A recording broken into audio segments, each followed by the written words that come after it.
ಮಲ್ಲದಿನ್ನಿ ರಂಗಮಂದಿರದಲ್ಲಿ ಅದ್ದೂರಿಯಾಗಿ ಆಚರಿಸಲಾಗುತ್ತಿದೆ.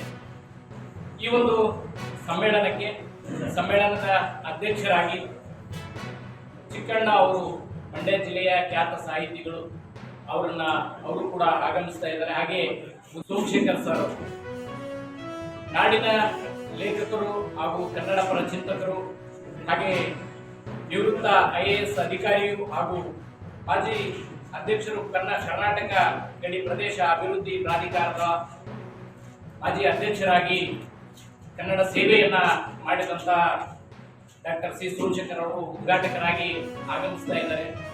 ಕಾರ್ಯಕ್ರಮದಲ್ಲಿ ವಿಶೇಷವಾಗಿ ಅನಿವಾಸಿ ಭಾರತೀಯರು ಹಾಗೂ ಬೇರೆ ರಾಜ್ಯಗಳಲ್ಲಿರತಕ್ಕಂತಹ ಕವಿಗಳು ಹಾಗೂ ನಮ್ಮ ಕರ್ನಾಟಕ ರಾಜ್ಯದ 31 ಜಿಲ್ಲೆಯ ಆಯ್ದ ಕವಿಗಳು ಬರೆದಿರುವಂತಹ ಕವನಗಳ ಸಂಕಲನವುಳ್ಳಂತಹ ಬೆಳಕಿನ ಬುದ್ಧಿಯನ್ನು